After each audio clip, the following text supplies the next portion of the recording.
Fala galera, Jesuscop. Acho que hoje é um Fala galera não tão entusiasmado diante de tudo que está acontecendo na nossa nação. Nós não temos podcast de terça-feira, ele é de segunda, mas hoje, de forma extraordinária, a gente está aqui porque a gente quer falar um pouco sobre o que está acontecendo no Rio Grande do Sul, passar algumas informações muito importantes para vocês, mas também chamar vocês para nós agirmos juntos, sabe? O Jesuscop tem esse papel de mobilização e é para momentos como esse que nós podemos usar esse megafone que o Senhor nos deu para que a gente possa conversar juntos da melhor forma, o que a gente pode fazer, como que o Evangelho é resposta para tudo isso que está acontecendo.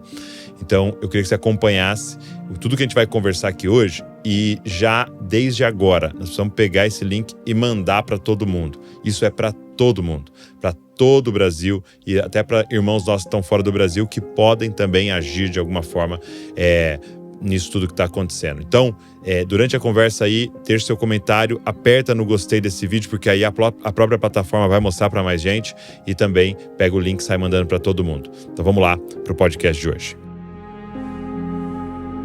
Sons de Chuva é um aplicativo que eu costumava utilizar como recurso contra a insônia que eu sofro desde a infância. Depois de 2 anos atuando em catástrofes causadas por fortes temporais em 6 estados do país, eu confesso que o barulho do aguaceiro batendo no telhado perdeu seu efeito relaxante.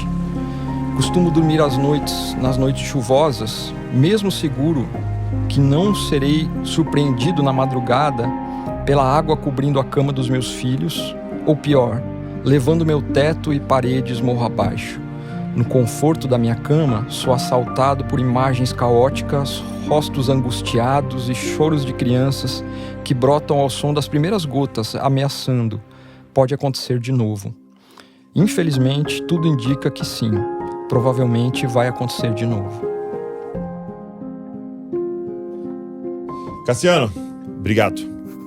Eu que agradeço. Você está aqui hoje. Até quero apresentar o Cassiano. O Cassiano hoje é diretor da CEPAL e diretor da Aliança Evangélica, que tem um braço, né, vou chamar assim, que é a Aliança pela Vida, que trabalha em catástrofes, tá, na nossa nação e até fora do Brasil também, eles já agiram em algumas. Mas eu queria até, antes da gente começar a nossa conversa, falar como que Deus marca as coisas, né? Eu estava falando domingo com o Michael, né, que é o diretor da Jesuscop School aqui, trabalha com missões. Ele falou, o que a gente pode fazer diante de tudo isso? O que nós vamos fazer? Eu falei, cara, nós precisava fazer o podcast para já mobilizar as pessoas. Ele falou, cara, a melhor pessoa pra gente colocar é o Cassiano, eles estão agindo já lá, eles já estão com informações de lá. Eu falei, veja se ele tem internet para entrar ao vivo com a gente então, ou pra gente gravar onde ele tá e tal. E aí ele falou assim, não, ele vai estar em Atibaia amanhã. Atibaia é a cidade ao lado de Bragança. Então você vê como é o Senhor orquestrando todas as coisas, né, para o bem daqueles que o amam. Então, eu quero agradecer de você estar aqui. E eu queria já começar perguntando para você, fala um pouco pra gente do que está acontecendo lá no Sul, para que as pessoas tenham a dimensão do que está acontecendo. Vocês estão lidando com catástrofes, né? Eu até recebi um áudio do Cassiano, eu vou até colocar, Cassiano, antes de você falar, só para dar um contexto para as pessoas, e isso me assustou o que você falou, né? Você falou assim, ó. Fala, Michael, tudo bem? Cara, me desculpa, não consegui falar, eu tô na estrada agora. Mas é o seguinte, eu nunca vi nada parecido, Michael. É muito assustador, cara. A gente tá há 2 anos e meio, né, fazendo isso e eu nunca vi nada parecido, assim, é apocalíptico mesmo. Então, eu vou até te passar um áudio que eu acabei de receber agora de alguém da nossa equipe lá no Taquari. Então, você deu essa ênfase, né? Eu nunca vi nada parecido, né?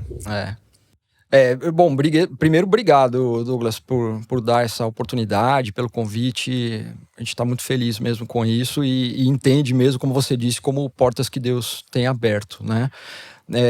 Pois é, esse áudio eu acho que foi um dos que eu mandei naqueles primeiros momentos de impacto, assim, Sim, muito grandes, porque o ano passado nós estivemos no Rio Grande do Sul, no Rio Grande do Sul mesmo, no Vale do Taquari, que é o que eu falo aí no áudio, né? Que foi uma região muito atingida por uma enchente histórica. Eu fiquei lá algumas Isso no semanas. O ano passado, no segundo semestre do ano passado. Então, recentemente, menos de um ano, né? Eu fiquei algumas semanas lá e rodando aquelas cidades e muita destruição, etc. E o pessoal falava, olha, gente já idosa, né, de 80 anos e tal, e dizendo, olha, a gente nunca viu isso, mas dizem que houve uma enchente em 1940, eu não me lembro, 42, alguma coisa. Eu vi algo assim. Que foi muito grande, mas assim, depois disso é essa e alguma coisa muito, né, muito terrível, volume de água muito acima do que eles estavam acostumados, etc. O que está acontecendo esse ano é muito pior do que o ano passado, muito pior. Então, os relatos começaram a chegar já nas primeiras horas, né, porque nós tivemos uma operação grande lá e nós terminamos a nossa presença lá, que é a fase 2, que a gente chama, fazendo uma capacitação para as igrejas da região. Então tinham 48, se eu não me engano, igrejas que participaram conosco lá em Lajeado dessa capacitação. Lá em Lajeado? Lá em Lajeado. Isso foi no ano passado? O ano passado, na igreja AME, que é parceira. E é uma capacitação para lidar com catástrofes naturais. Exatamente. É como que a sua igreja, a sua comunidade de fé, ela pode agir nos primeiros momentos de uma emergência como essa, né, de enchente.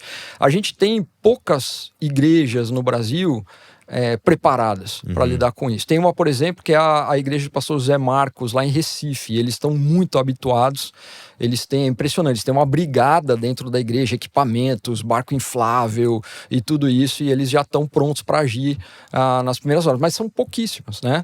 E o nosso sonho é, vamos reproduzir isso pelo país afora, né? As igrejas podem se tornar os primeiros socorros, né, a serem prestados numa situação como essa, servindo a sociedade no seu entorno e fazendo diferença ali.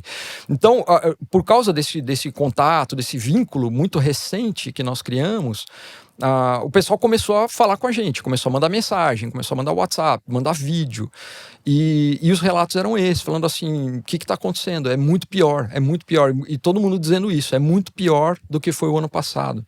Então, a gente realmente estava assustado e está assustado. A gente continua assustado, porque a chuva agora parece que parou, mas, bom, hoje é segunda-feira, né? Ontem, domingo, de sábado até ontem, na hora do almoço, ainda não tinha parado de chover em alguns lugares. Ok. E água subindo e etc, aquele caos. Então, realmente, assim, eu sei que o pessoal está vendo na mídia, na imprensa, tem sido falado, etc, mas eu acho que ao longo dessa semana nós ainda vamos perceber que é ainda muito pior do que está sendo colocado, do que está sendo dito. É uma tragédia muito grande mesmo. 60% do estado do Rio Grande do Sul foi atingido, foi afetado. E alguns lugares, isso é mais assustador também, que são lugares onde isso nunca aconteceu. Porque tem lugares que enchem mesmo. Sim, todo já ano sabe, tem. É um foco ali, né? Já estão acostumados, né? Aquela coisa. Mas lugares que nunca chegou a água. E inclusive Porto Alegre, né? Eu acabei de ver aqui agora, o aeroporto de Porto Alegre está fechado até dia 30 de maio, é a previsão, porque o aeroporto de Porto Alegre ficou ilhado, destruído. Então, realmente é uma tragédia muito grande, muito grande. E vocês estão há 2 anos e meio trabalhando em tragédias naturais então, assim, quando acontece, vocês já mobilizam para ir para lá e começar. Quando isso acontece, qual que é a primeira coisa que vocês fazem? Assim? Qual que é o procedimento diante de uma tragédia? Nós criamos um protocolo de respostas emergenciais. Então, o Aliança pela Vida, que você citou, é um programa de respostas rápidas em emergências humanas, né? Em desastres e emergências humanas. É a forma como a gente chama.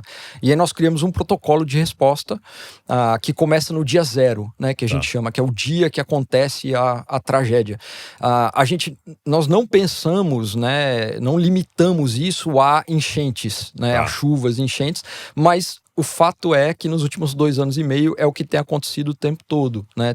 Tem havido muitas enchentes, né? Precipitação de chuva muito grande, etc. Então, no dia 0, nós já damos o start lá no nosso protocolo. Então, ele começa com um diagnóstico à distância mesmo, né? O primeiro diagnóstico. E, geralmente, o protocolo ele é deflagrado, né? As ações são deflagradas quando é decretado calamidade pública pelo município ou, enfim, pelo poder público.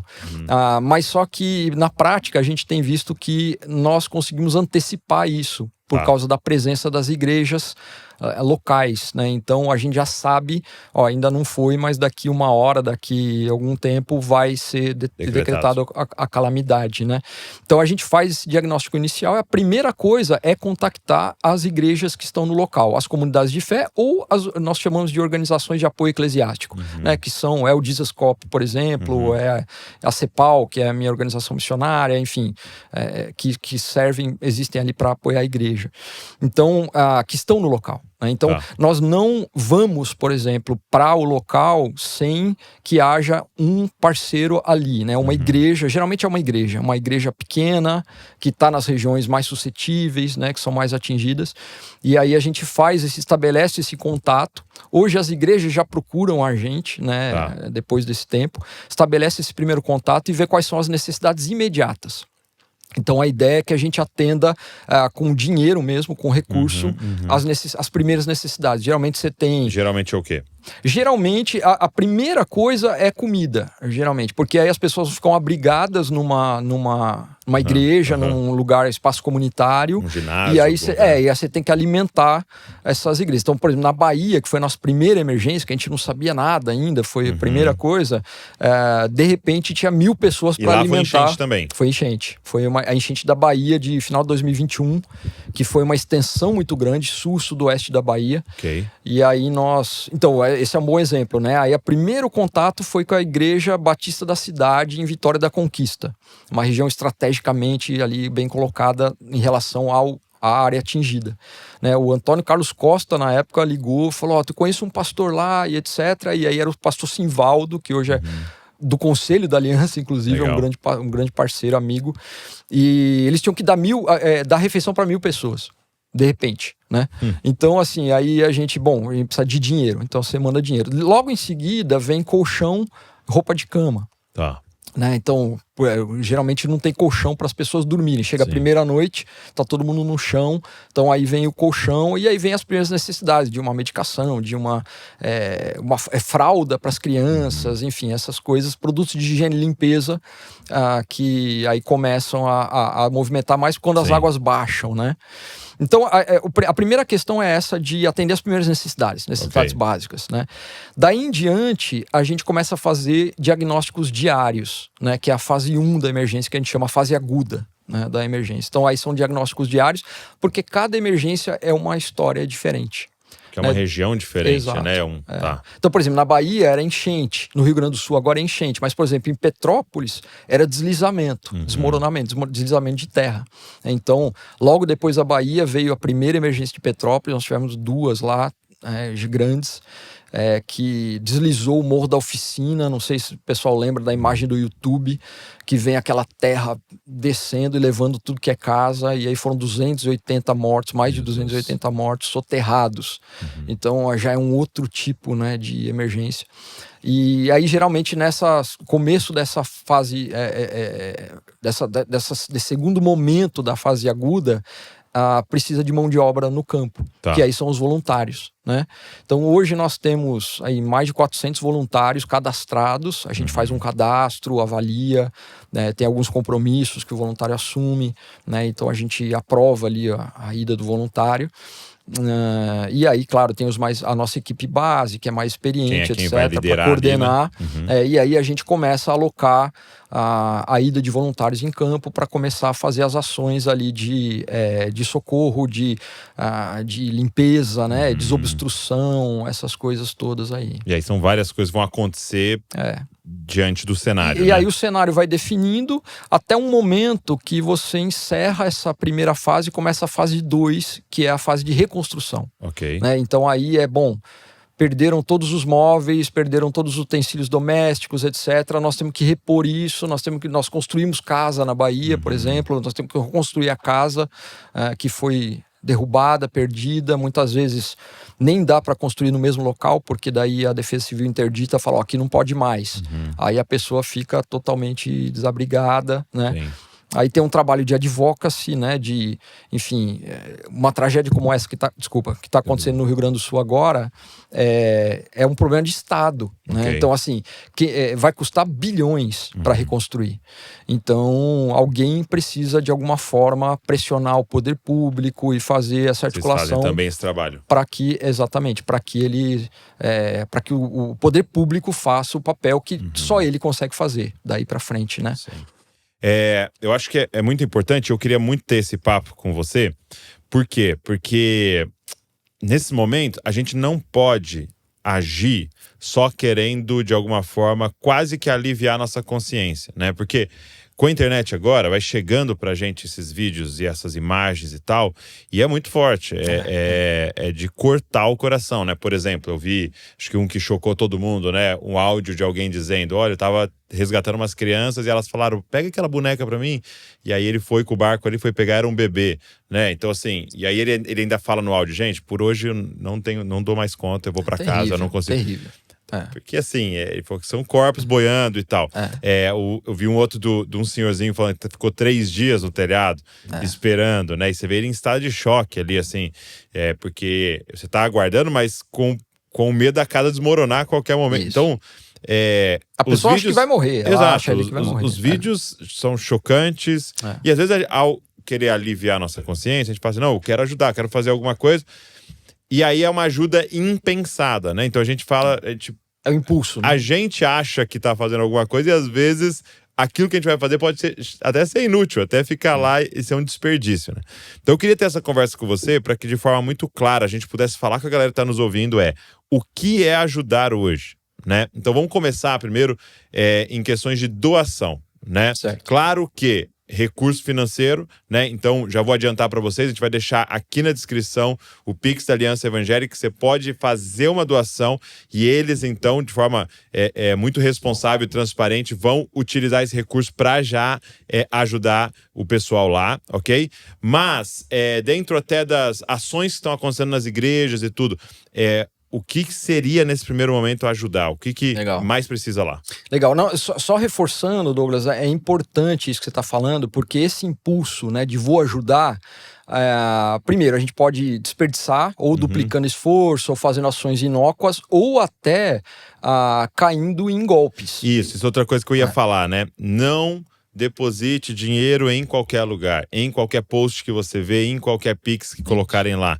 Você tem que conhecer a instituição, você tem que conhecer aquela pessoa ali que está falando, está arrecadando, entendeu? Então, faça isso através de instituições sérias. Exato. E que já estão trabalhando há tempos nisso daí e sabem o que vão fazer com aquilo, né? Exato, porque assim, é triste, mas é comum, né? Você aparece um monte de Pix aproveitarem agora, lá, né? E aí você faz o Pix e vai saber, né? Então, assim, nós temos esse compromisso, a Aliança tem um conselho, né? Ela tem uma auditoria, etc. Então a gente garante ou se compromete, né, seriamente com a utilização, com lisura na utilização dos recursos e etc.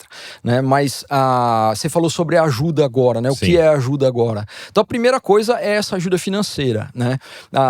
De forma bem transparente, a essa altura da emergência, para o nosso tamanho e para aquilo que a gente faz, a gente tem tido uma boa captação de recursos, tem sido bênção, né? Que tem acontecido até hoje, mas tendo em vista a extensão e o tamanho dessa emergência, sim. Nunca vai ser demais, né? Então a gente... o que é diferente que eu tô percebendo eu lembro da minha família, por exemplo, uma tia minha que morava na cidade chamada Itajubá, e eu lembro que teve uma Minas, né? enchente e a casa dela mesmo destruiu. Tal. Mas você tem os municípios ao redor, ok, estão todos ok. Exato. Então você tem uma ajuda vindo, todo mundo tem um parente em alguma outra cidade. Tal. Isso. Agora nós estamos diante de um negócio que afetou 300 municípios. Então, assim, é completamente diferente a ajuda que vai ser necessária, Exato. É isso mesmo. É isso mesmo. É muito grande, né? Eu falei de bilhões, eu não tirei da minha cabeça, não. Eu tenho, né, acompanhado, pesquisado, etc. E já tem alguns cálculos que falam em bilhões mesmo com certeza. Para reconstrução, né? É muita coisa. Então, assim, o que tiver de recursos, nós vamos direcionar para essa ajuda. Num primeiro momento, de que forma? Com equipes de campo. Tá. Então, hoje, há uma demanda muito grande por voluntários, por mão de obra. Então, no começo, a gente fica, né, segura um pouco, vê como é que vai ser, etc. Primeiro dia, ali no segundo dia, a gente já sabia que a demanda de voluntários ia ser grande agora. Então, nós precisamos muito de voluntários. Então, a gente está investindo nessa logística e nessa infraestrutura para a gente ter os voluntários em campo, atuando. E, claro, a gente precisa de produto de higiene e limpeza. Vai ter muita limpeza para fazer nas próximas semanas. Então a água baixando, é limpeza. Foco é limpeza. É limpeza, porque, cara, assim, você imagina secar um rio e você ir lá no leito onde ele era. É puro lodo. Então as casas, elas estão assim. E misturado com coisas, com tudo, lixo. Com tudo. É lodo até, em muitos casos, até a cintura, até o telhado quase da casa. Então, assim, é uma limpeza gigantesca. Tem que desimpedir, né, desentulhar. Então aí entra a marreta, motosserra e etc, essas coisas. Então, até chegar esses materiais lá, a gente, hoje, por exemplo, a gente já teve que fazer uma grande compra de produtos de higiene e limpeza lá no Vale do Taquari, para quem tá lá já começar a fazer isso. Então, dinheiro, voluntários. Então vamos falar de voluntários. Então, alguém que tá nos ouvindo aqui, nos assistindo, ele tem disponibilidade de tirar um tempo, alguns dias, quem sabe 2 semanas, não sei. Ele tem disponibilidade de fazer isso e ele quer ajudar. Qual que é o caminho?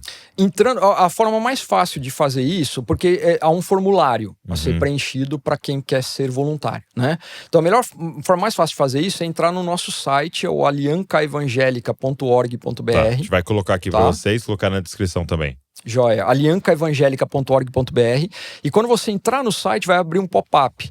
E aí vai ter lá emergência Rio Grande do Sul, emergente RS, alguma coisa assim. Então, entrando ali, você vai ter a explicação sobre a questão do voluntário e o formulário para ser preenchido de cadastro. Ao preencher o formulário, nós temos uma equipe que faz uma avaliação, uma triagem, né? E aí, gente, só para não achar que é uma coisa chata, você pode imaginar, né?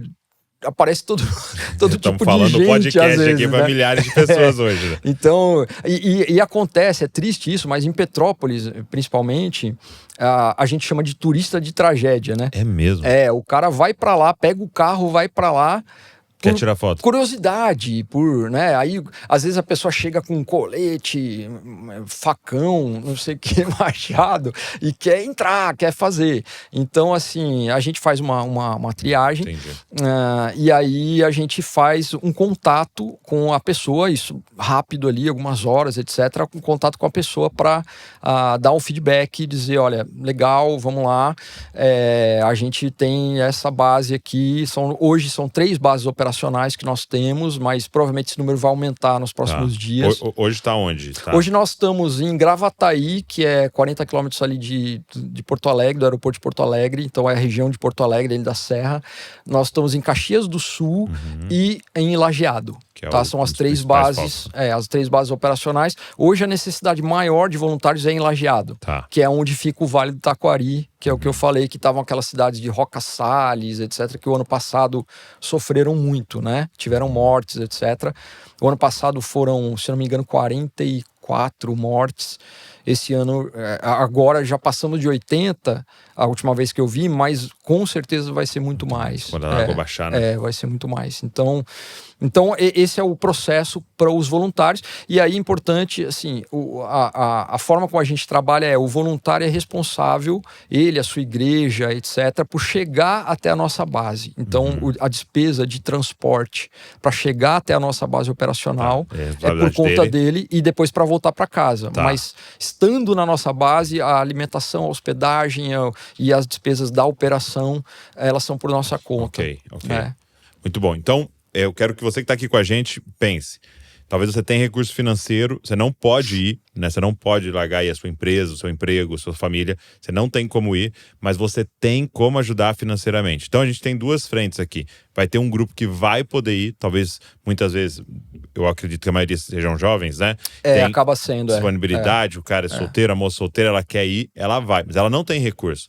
Então, essa alimentação dela, essa hospedagem dela e todo o produto, tudo que vai ser usado lá, é de você que não tem disponibilidade de ir, mas consegue ajudar financeiramente. Então, é esse trabalho juntos que nós vamos fazer, né? Até quando você trabalha com vendas e marketing, você sabe que a força de trabalho está com 25 a 35 ali, mas o recurso tá com de 35 a 45. Exatamente. Então é juntar essas duas coisas pra gente poder dar uma resposta. O que eu percebo nesses momentos é que nos momentos de maiores trevas é que a luz de Cristo brilha com maior intensidade, né? Eu acredito que é uma oportunidade gigantesca do amor de Deus chegar. Porque, de alguma forma, fica uma pergunta no ar. Por que você está fazendo isso? Por que você saiu aí de Minas, da Bahia, e você veio até aqui e você está aqui colocando a mão nesse lodo com a gente? E a resposta é, cara, porque a gente foi amado primeiro e a gente quer responder a esse amor amando. Então, é uma pregação do evangelho na prática, né? Cara, esse pra mim é o ponto principal, assim, que na minha cabeça, na cabeça da gente, às vezes é tão óbvio que a gente esquece de falar isso outras vezes, né? Mas o programa Aliança pela Vida, isso que a gente tá dizendo aqui, não começou de uma forma circunstancial, do nada, assim, vamos ajudar ali porque a gente não tá fazendo nada, ou alguma coisa assim. Ele começou porque a Aliança Evangélica Brasileira, ela tem um propósito de exercitar ou promover a unidade do corpo de Cristo. Então a Aliança Evangélica nasceu para fazer um trabalho pró-unidade. Exato, esse é o objetivo principal, a unidade do corpo de Cristo. Esse é o principal objetivo. Um desafio gigantesco. Um desafio quase impossível, na verdade, né? Cada vez mais. Hoje eu estava respondendo alguém de uma revista, não lembro qual aí, sobre uma matéria sobre polarização, etc., esse tema aí. E assim, é cada vez mais difícil, né? Esse negócio de unidade não tá fácil, né? Sim. Então, esse é o primeiro objetivo, né? O segundo objetivo da aliança é ser voz profética para o Brasil, que é uma coisa que, assim, o que significa isso, né? Às vezes a gente pode pensar, se posicionar em relação a questões políticas, etc. Mas só que aí você fere já o primeiro. Pronto, aí mata o primeiro, porque isso eu falo que isso é uma ação divergente, não é convergente. E o terceiro pilar aí é promover parcerias para o serviço na missão de Deus. Esse é o terceiro. E a luz aí, né, o insight aí é o seguinte: o que mais promove unidade senão o serviço, a missão? Então, eu venho de campo missionário, né? Eu fui missionário em aldeia Yanomami e dirijo uma organização missionária. A gente tem equipe em 13 países, né? Quando você passou quanto tempo na aldeia? Eu passei 8 anos, quase 10 anos na área Yanomami. E só abrindo um parênteses, você morava na aldeia? Morava na aldeia. Morei no Alto Rio Mucajaí, na área Yanomami, no extremo norte da Amazônia, ali, perto da Venezuela. E em casa, como de todos os índios ali? Não dá. Com Yanomami não dá. Não dá. Por quê? Não, dá. Se o cara for assim mais Indiana Jones, sem filho, sem esposa, talvez dê. Mas, não, a gente construiu uma casa ali de madeira, né? Simples ali na aldeia e morava. E por que eles moram como? Porque os Yanomami, eles moram em casas coletivas, né? Eles não têm um lugar reservado para a sua família. Então, são casas grandes, né? Muitas delas com vazadas no meio, só a borda, assim, né, de ter coberta, e aí tem as redes uma do lado da outra e mora todo mundo ali junto, né? Então você consegue passar períodos, mas não morar ali, né? Eu ficava 6 meses na aldeia direto, né? Então não dá, né? Foram 9 anos. Foram 8 anos. 8 anos. Vivendo no total ali, eu morei um tempo no rio chamado Parimiú, entre um grupo Yanomami, são algumas subetnias, né? E depois no Alto Mucajaí, nós tivemos lá, eu e minha filha mais velha, que morou os primeiros anos lá, agora 2 meses atrás, para a entrega do Novo Testamento Ninam, que é a língua que eu falo, né? Que a gente trabalhou, e depois de mais de 40 anos de trabalho, o Novo Testamento está traduzido, né? Então foi uma coisa gostosa de estar lá e ver os colegas também. Meu Deus. Que demais. Mas assim, fechando parênteses. A ideia, esse é um outro voltar, assunto, viu? Né? É um outro assunto. Vai ter que voltar para esse assunto. Volto, com prazer, cara, com prazer. Mas assim, a questão é, quando você vai para um campo missionário que é muito desafiador, um contexto inóspito, onde há perseguição política, proibida a pregação do evangelho, etc. Você vê lá meia dúzia de missionários brasileiros cada um de uma denominação diferente, de uma visão teológica, doutrinária diferente, só que isso não tem a menor importância, porque então o aqui desafio... na sede eles estão brigando, exatamente, mas lá no campo eles estão unidos. Eu encontro um missionário, é muito interessante, que já trabalha com outro há 10, 15 anos, e aí você fala, de qual denominação que o fulano é? Eu falo assim, cara, sabe que eu não sei? Eu nunca perguntei. Uau! É interessante, né? Então, assim, o desafio externo, a missão, ela nos une. A missão nos une. Então, a lógica por trás era essa. E na prática, né, eu falo que empiricamente isso é perfeitamente observável. Eu estava em Petrópolis, numa dessas emergências, dirigindo uma Kombi com sei lá quantos jovens atrás, sem banco, né? Todo mundo entulhado, aquela coisa. Gente, não era na estrada, nem nada disso, tá? No meio de uma emergência, com um morro desbarrancando e tudo mais. Então, mas era necessário. Eu tava escutando a conversa. né? E muito interessante, porque você tinha jovem bolsonarista, jovem lulista, né? Você tinha de esquerda, de direita, você tinha gente que é reformada, que fala dos 7 solas, e gente que...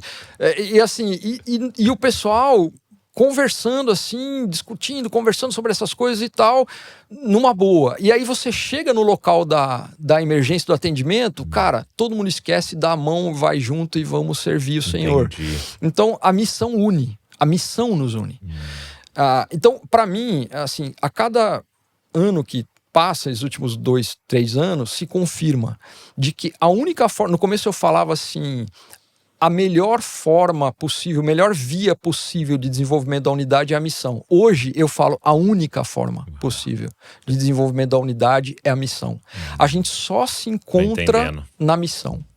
Só se encontra na missão. Então assim, se alguém chamar hoje para... Vamos fazer um congresso para discutir o tema de tal coisa. Cara, legal, faz lá. Pode fazer, mas eu tô vendo que o que nos une é a missão. Muito bom. Isso é tão real, eu testemunhando sobre isso. Ontem, né, nós estamos gravando na segunda, né? Você provavelmente está vendo já na terça. A gente gravou um dia antes. Ontem a gente lançou para a família de Zascope de forma específica uma campanha e tal. E eu mandei um vídeo para a galera da igreja, mas claro, o pessoal começa a pegar e mandar para os outros grupos. E aí hoje, na segunda, já comecei a receber um monte de mensagem de pastores e tal. Não estão arrecadando aqui, pode levar para aí e tal. E aqueles pastores, às vezes você não conversou tanto, teologicamente, como você falou e tal, não combinam umas coisas e tal. E de repente nós estamos juntos. Né? Uma coisa muito interessante, quando a gente tem desenvolvido a prática de quando a gente chega numa emergência, e aí termina a primeira semana, geralmente, aqueles primeiros dias mais agudos, que aí pronto, a água baixou, vamos ver. A gente convida os pastores todos da região para um jantar. A gente tem feito geralmente um jantar, pode ser um almoço, sei lá, né? Então a gente fez isso em Petrópolis, fez isso no Rio Grande do Sul, e aí chama todo mundo. O pastor da Universal, o pastor da PIB, o pastor da IPB, a gente chama todo mundo. Aliás, eu falei 7 solas agora há pouco, eu tô esperando o pessoal... Eu fiquei pensando, adicionaram mais solas? Deve ter mais algum... Não, desculpa, gente, tem alguns amigos que vão ficar bem chateados comigo. É o 5, tá, gente? Não é o 7, não. Eu não inventei nenhum sola mais. Mas...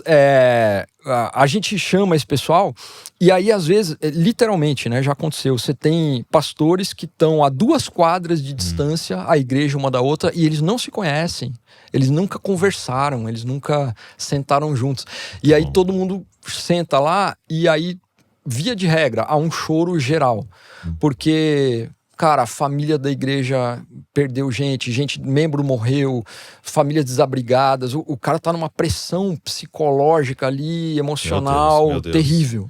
Então há um choro geral, e aí você vê gente se abraçando, e é isso, entendeu? Não importa o que é. Ontem, no sábado, a gente teve a nossa conferência Lidere como Jesus, né? E o pastor Paulo Borges Jr. ministrou, né? PJ. E alguma pergunta que mandaram para ele foi: como é que a gente mede maturidade da nossa igreja? E ele respondeu muito prontamente: o quanto de responsabilidade a gente está assumindo. Né? E isso é tão real, né? Porque às vezes a gente quer medir maturidade da nossa igreja quanto ela sabe de Bíblia, mas a real é de quanto ela pratica de Bíblia, né? E o quanto de responsabilidade nós estamos assumindo. Porque é assim que a gente mede a maturidade de uma pessoa, né? Quando eu falo assim, que eu perguntei, quantos filhos você tem? Você tem 4 filhos. Ali tá o nível de maturidade, né? Porque olha o número de responsabilidade que você assumiu. Vamos falar de filhos, né? Qual é os problemas que você fala? Não, manda aqui, eu vou fazer. Isso é maturidade, porque infantilidade é essa vitimização e essa dependência constante, tipo de alguém tem que me dar de mamar, né? Alguém tem que dar comida na minha boca, alguém tem que cozinhar para eu comer, e aí a gente vai crescendo, ficando maduro, e o ápice da maturidade é eu tô fazendo comida pros outros. Por que eu tô falando isso? Porque eu acho que chegou a hora da igreja brasileira dar esse próximo passo. Nós estamos com templos lotados, nós estamos com maioria das igrejas, ou várias igrejas, fazendo 2, 3 cultos aos domingos. Eu tenho pastor amigo que tá fazendo 8 cultos. É uma loucura. Pro número de pessoas que estão vindo. Ok, mas aí a gente tá vindo. Agora chegou a hora da gente ir. Chegou a hora da gente levantar e assumir responsabilidade. E diante de uma tragédia como essa, me dá um sentimento, e a tentação, né? E acho que a galera vai se identificar, de impotência, porque estamos falando de milhões de pessoas. Nós estamos falando de milhares de famílias. Nós estamos falando de milhares de casas. Nós estamos falando de bilhões de reais. E aí eu olho minha conta bancária, eu olho pra mim e falo, nossa, mas o que é esses 100 reais? O que é esse colchão diante do que tá acontecendo? Mas eu queria encorajar todo mundo que tá aqui. Faz algo. Faz alguma coisa. Talvez você conhece uma pessoa no Rio Grande do Sul. Liga pra ela e pergunta, tem alguma coisa que eu posso fazer? E às vezes ela vai falar, né, pô, cara, você não conseguiria aí mandar um sapato aqui? Vamos mandar um sapato, um colchão. Não conseguiria. Aí nós estamos precisando aqui de umas latas de tinta. E aí você mobiliza perto de você, aí quem tem tinta, e a gente vai enviar. Faz alguma coisa, né? Alguma coisa. A gente tinha contato com pastores de igrejinha. Então a gente falou com ele, e a gente tá ajudando ele. Mas Douglas, tem 300 milhões. Ok, mas nós vamos ajar esse. Porque eu sei todo que mundo Deus... tiver essa perspectiva, mas é exatamente isso. Não, uma pessoa. Eu não lembro quem desses missionários do passado aí, eles falavam que talvez você vai lembrar, uma pessoa vale o mundo inteiro. Né? Mas é isso, cara. A Heidi Baker fala muito, né? Pare para um, né? Stop for the one. For the one. Isso. É isso. Quando você tem a experiência in loco ali, de ajudar uma pessoa e ver o resultado daquilo, você ganha essa dimensão. Você fala, cara, é uma pessoa, é uma vida. Então, família, se cada um de nós fizer isso, é o que você está dizendo. Então, você tem contato com uma igreja lá, você tem... Porque o pessoal recebe, né? Aí tem uma família, alguém que você conhece. Excelente, cara. Faz isso, atende uma pessoa, atende uma família, atende com aquilo que você tem, né? A gente... é uma armadilha, né? A gente considerar pouco demais ou pequeno demais o que a gente pode fazer, né? E tem o sentido espiritual da coisa, né, Douglas, que é a lei da oferta da viúva, né? Então, assim, o que vale mais. Porque, na verdade, eu costumo dizer isso para os nossos voluntários muito. Deus não precisa da gente para fazer nada. Ele poderia fazer de qualquer jeito, não é? Então, a questão não é, eu vou fazer porque Deus precisa de mim para fazer. A questão é, a Nauzira fala muito isso, né, Nascimento? Deus não me deixa de fora do que o Senhor está fazendo no mundo. Isso é muito importante, você está falando. Porque... Às vezes a gente até usa esse termo, a gente solta na conversa, mas eu queria até mudar. Não é ajudar, é participar do que Deus vai fazer. Boa. Né? É não ficar de fora. Exato. Você que tá aqui com a gente, deixa eu te falar uma coisa. Deus vai fazer. Deus vai restaurar essas famílias, Deus vai restaurar o Rio Grande do Sul, Deus vai fazer a luz dele brilhar. Amém. Hoje a oportunidade é ir se for através de nós. É isso. Né? Através de uma singela oferta, diante, né, do valor, ou através do voluntariado, de doar uma semana, 10 dias, o que você puder, ou através de enviar alguma coisa, através das nossas orações, né? Deus vai fazer, e Ele tá dando a oportunidade. Pode ser através de vocês. É isso. E só voltando, eu lembrei de uma... Você colocou uma questão aqui, eu acabei passando por cima. Tá. Mas o que então, minha cabeça deu a gente tava falando uma sobre parada o que e voltou para trás. O que mais precisa... Então, a gente falou do recurso financeiro, a gente falou do voluntariado, e só mais uma coisa que eu queria citar, para não deixar passar, tem muita gente que entra em contato e fala, mas e doações, né? A gente tem postos de coletas e doações, etc. Então, essa semana, quem estiver em São Paulo pode fazer isso lá na IBAB, na Igreja Batista de Água Branca. Legal. Tá? Então, no final, na quinta-feira, tá saindo um caminhão da IBAB, enfim, carreta, etc., para levar coisas. Só que o que é isso? É produto de higiene e limpeza, Tá.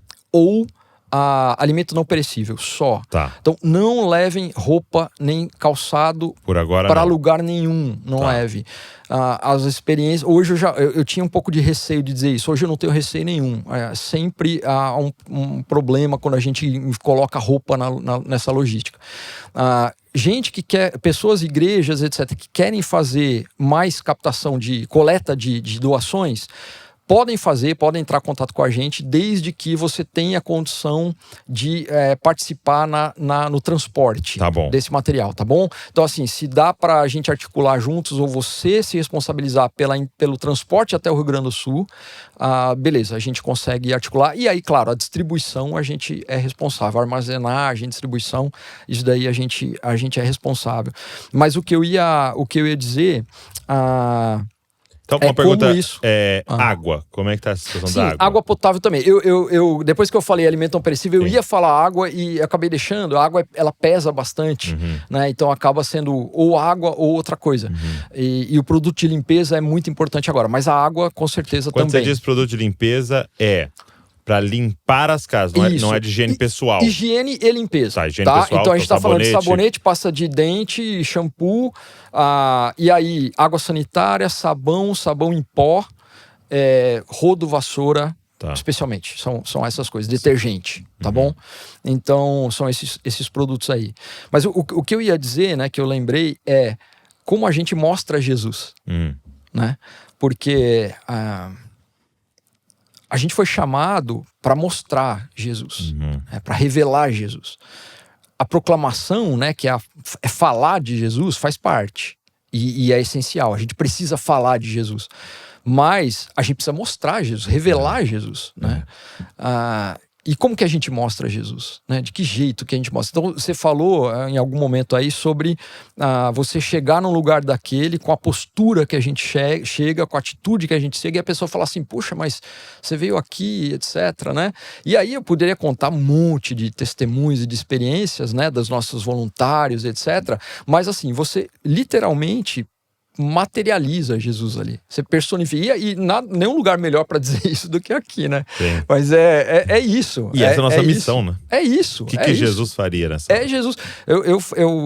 Ontem eu preguei, né? 2 cultos, né? Você falou na igreja.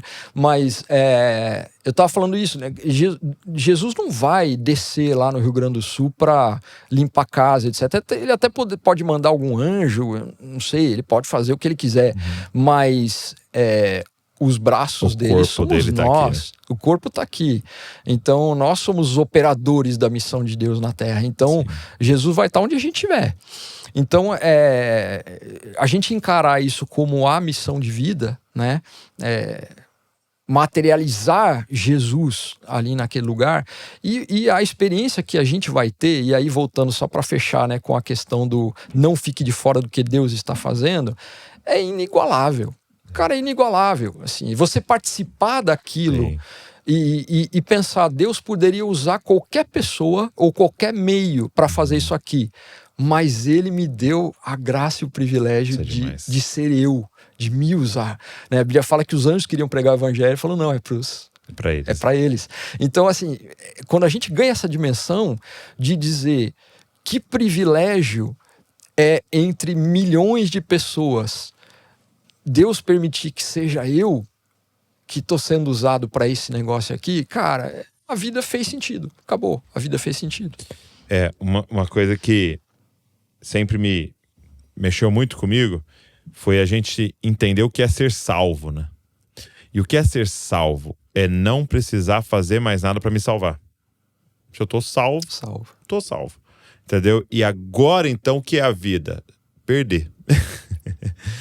Entendeu? Então eu não tenho mais a minha vida como preciosa. Eu não tenho mais que me salvar.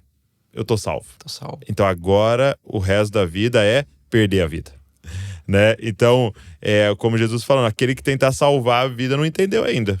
E vai perder a vida nessa mentalidade. Agora, aquele que entender, que já foi salvo, e agora pode perder a vida por amor a Cristo, por amor ao próximo, achou a vida, né? E vai deitar. Eu ia te perguntar como é que você lida com essa questão? Porque assim, você está à frente de um ministério lidando com desastres. Então assim, você está em casa e a qualquer momento vai tocar o seu celular e vamos pro próximo. Né? E como você disse, a tendência é só aumentar. Né? A natureza está gemendo, né? É isso. A natureza está gemendo, então no Brasil e fora do Brasil a tendência é aumentar. Como é que você lida emocionalmente, psicologicamente com essas cenas? Com essa dor extrema, assim?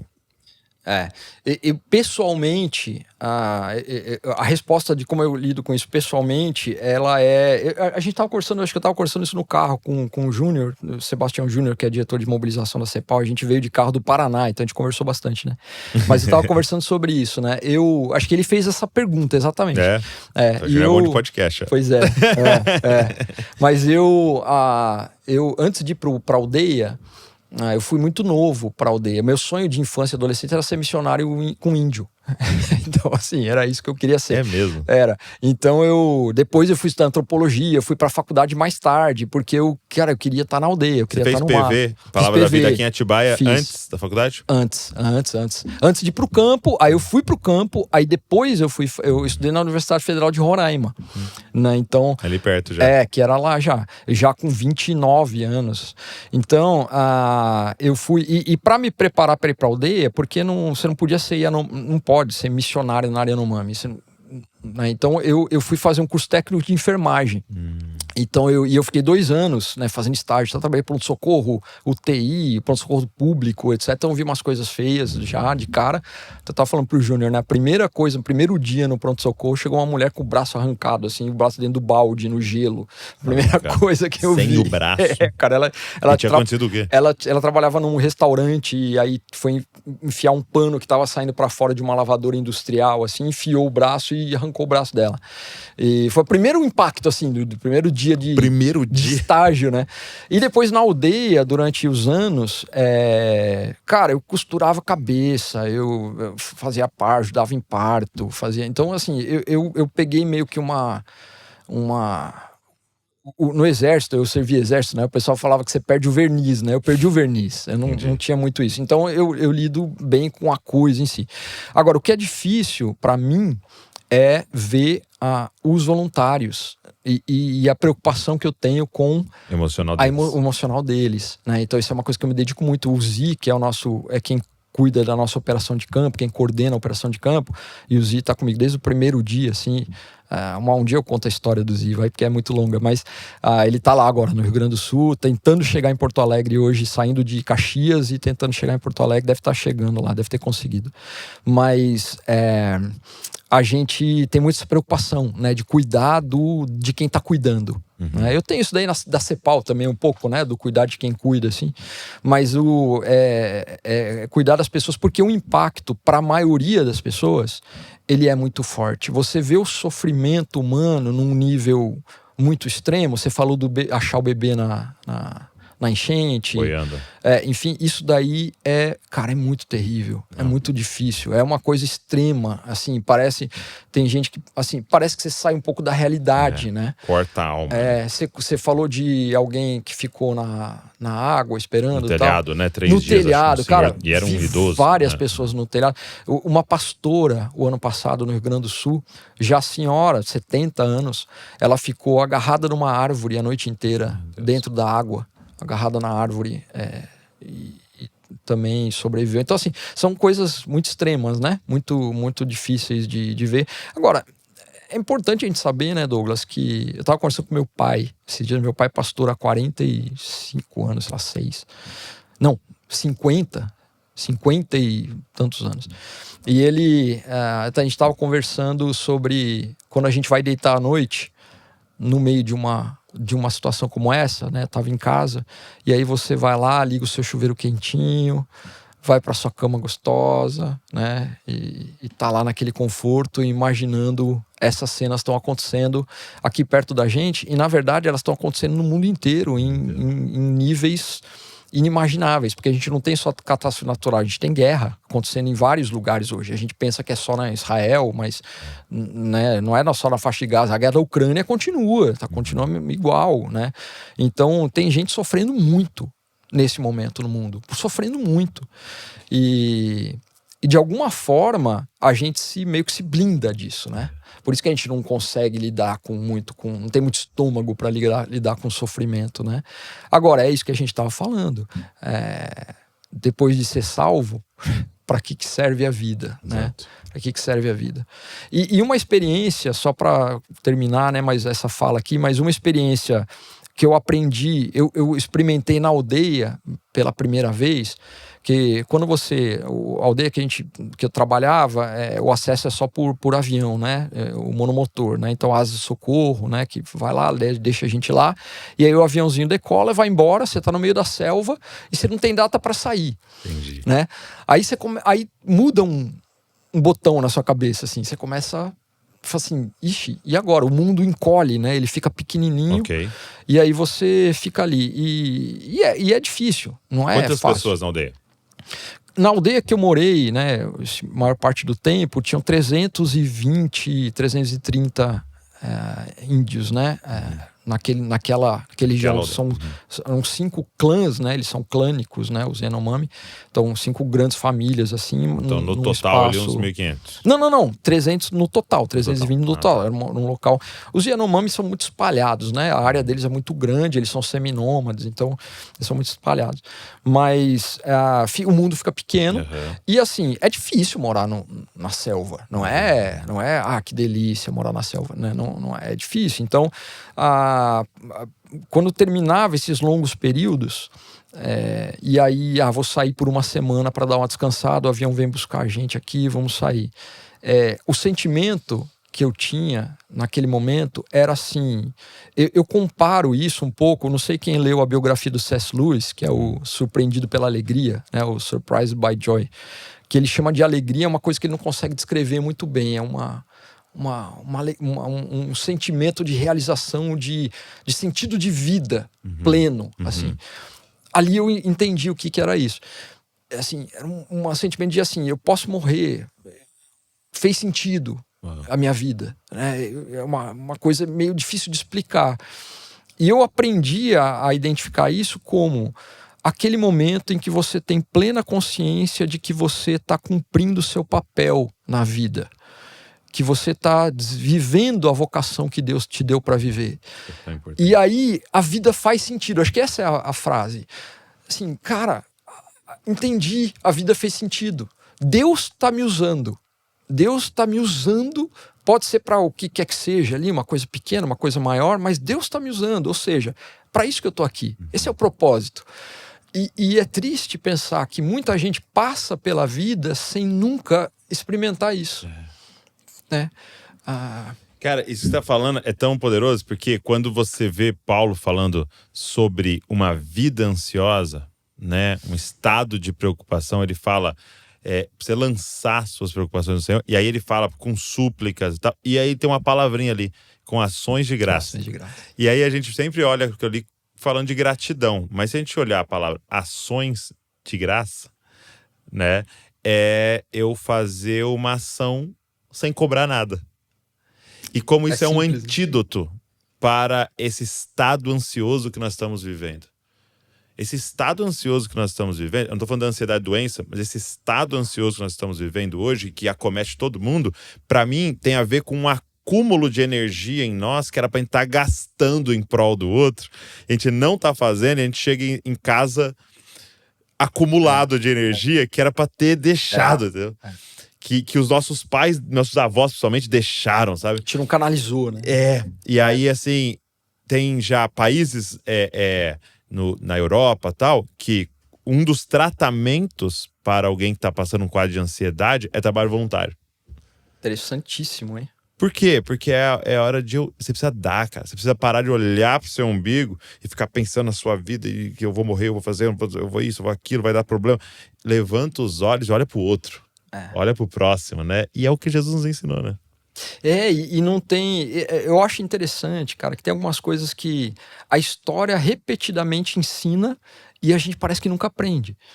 Então essa coisa do acumular, né, que é o que você está falando, né, então é insaciável, na verdade. É insaciável.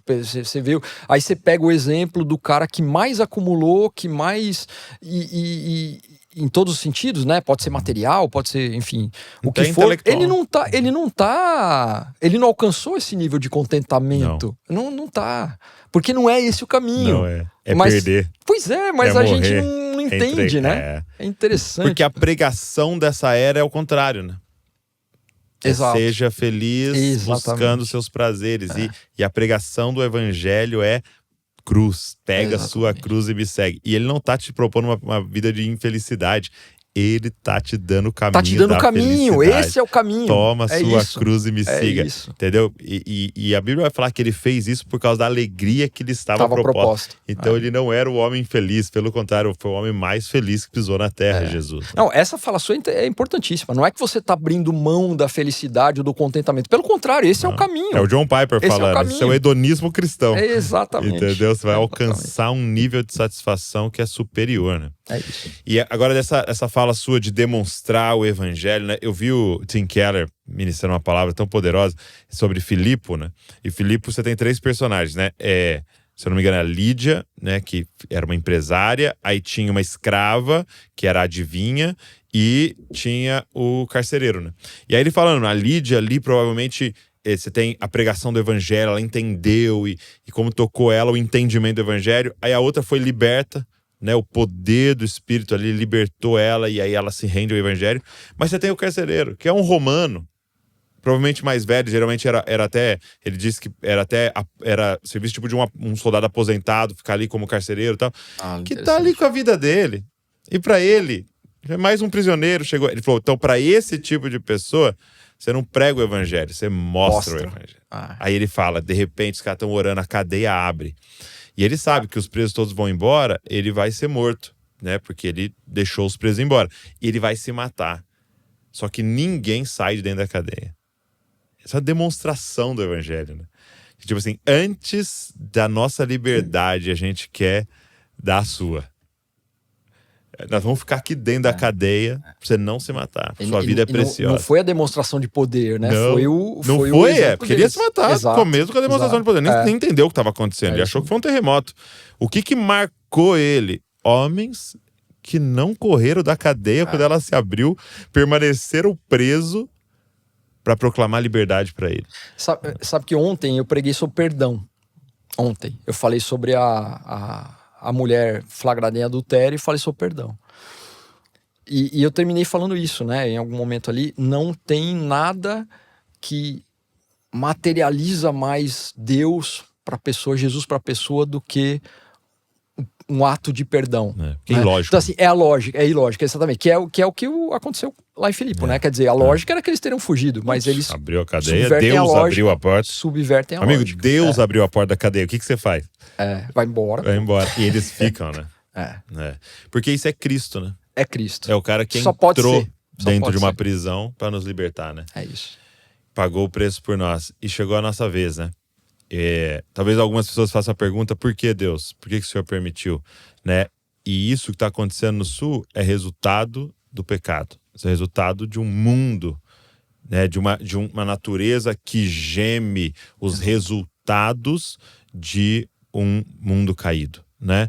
Então, você vai perguntar por que Deus? É porque isso é resultado do pecado. Exato. Agora, no meio dessas trevas, no meio dessas águas, a gente falou no culto ontem, essas águas no Rio Grande do Sul podem ser aquilo que vai regar o Rio Grande do Sul para florescer, né, para ver a glória do Senhor florescendo e o evangelho alcançando aquele povo de forma ainda mais intensa. Amém. E chegou a hora da gente pregar. Amém. E não vai ser com palavras, não vai ser com a nossa teologia, vai ser em unidade da igreja, amando eles, né, com oferta, se você pode enviar o seu recurso com ajuda voluntária e, de novo, se importando. Coloca o seu coração. Você conhece alguém, você tem contato com alguém, pede pro Senhor te dar contato com alguém para você saber como a gente pode ajudar, mobiliza aí na sua cidade, mobiliza na sua igreja, mobiliza entre seus amigos, grupo da escola, o que for, mobiliza os empresários. Eu tenho empresário ligando, falando, eu consigo mandar material de construção, quando é a hora de mandar e tal, pra gente, juntos, cada um tem uma parte dessa resposta e juntos a gente poder pregar. O material de construção é importante, hein? Só tem que segurar agora um pouco. Esperar um pouco, né? Até falei pra ele, eu acho que não é essa semana agora, ainda. Não é agora, mas vai chegar o momento. Cara, é isso, eu, assim, não tenho nada a acrescentar. Eu acho que essa chamada aí é importante, né? Da doação, do voluntariado para quem é possível e o que você falou, procura alguém, Procura alguém, mas não deixa de fazer alguma coisa, não deixa de se envolver, não deixa de materializar a sua compaixão, né? E por último, mais importante do que tudo, mas eu fiz questão de deixar por último, nós vamos orar. Ore, interceda, há poder na oração, né? E eu acho que essa questão de se envolver então é importante para que tenha rosto a nossa oração, né? Para que tenha nome a nossa oração, para que tenha propósito a nossa oração, né? Então se informe de tudo, entre em contato e ore. Todos os dias, tira um tempo para orar, por isso que tem poder na nossa oração e juntando tudo isso com a nossa ação. Amém. Irmão, muito obrigado. Eu que agradeço. E não obrigado só por esse tempo aqui, mas obrigado porque você vai sair desse evento que vocês têm uma responsabilidade gigantesca e ir direto para lá, entrar no meio desse lodo, dessa lama, para demonstrar o amor de Cristo, né? Aquilo que nos alcançou. Obrigado por estar na linha de frente lá e que o Senhor dê muita graça e sabedoria para vocês em cada decisão de cada dia e de como lidar com os recursos, de como lidar com os voluntários, aonde entrar, aonde sair, o que fazer lá. Obrigado, é isso. Vamos lá, essa semana é isso. Essa tua chamada para oração, importante, né? Orem por nós também, pelas nossas ações e para Deus dar sabedoria, discernimento, né? O uso dos recursos, enfim, tudo que vai ser feito. A gente vai na dependência de Deus. E, cara, mais uma vez, muito obrigado, Douglas, por essa conversa, por esse espaço, viu? Sim. Obrigado. Obrigado você que ficou nos assistindo. Obrigado você que ficou com a gente aqui. Eu vou terminar de forma diferente esse podcast. Vamos terminar orando por essa situação. Eu quero que você, se você pode, né, onde você tá, você feche seus olhos, abaixe sua cabeça aí com a gente. Papai, obrigado. Obrigado por poder ser resposta do Senhor para aquilo que está acontecendo, Senhor. Senhor, nós queremos, nesse momento, em família, como igreja, clamar, Senhor, pela nossa nação e de forma especial pelo sul da nossa nação, pelo Rio Grande do Sul, Pai. E pedimos que no meio desse caos o Senhor brilhe a tua glória, a tua bondade, a tua misericórdia, Senhor. Pai, quero te pedir que coloque as tuas mãos sobre cada família daquela região, cada pessoa afetada, Pai. E nós pedimos por um milagre, Senhor. O milagre do socorro, o milagre da generosidade do seu povo, o milagre, Senhor, de intervenção divina do Senhor de forma sobrenatural. Nós pedimos que essas próximas chuvas que estavam previstas de vir, que elas sejam enviadas para o mar, Senhor. Senhor, que elas não toquem mais aquela terra, Senhor, que as águas desçam naquele lugar. E, Senhor, obrigado por homens e mulheres que o Senhor já está despertando por toda parte, como o Cassiano, como toda a sua equipe, como várias outras equipes, várias outras organizações, Pai. Obrigado, Senhor Jesus, e que no meio de tudo isso eu possa nos amadurecer, nos fazer crescer, Pai, no conhecimento de quem Tu és e no conhecimento de quem nós somos no Senhor, Deus. Levanta uma igreja madura, Pai. Levanta uma igreja que ama e que a marca dos discípulos fique evidente nesse tempo, Senhor, que é o amor uns pelos outros, Senhor. Nós oramos pelo Rio Grande do Sul e pedimos pela restauração desse estado, a restauração de cada município, Pai, no nome de Jesus, Senhor. Amém. E amém. Amém. Amém. Obrigado, meu irmão. Valeu, Deus cara. abençoe muito. Obrigado você que ficou com a gente. Obrigado. Até aqui ouvindo, assistindo. Como eu disse no início, pega esse link, manda para todo mundo, para que as pessoas tenham clareza de que maneira elas podem ajudar. Deus abençoe você e não se esqueça, você é uma cópia de Jesus. Valeu.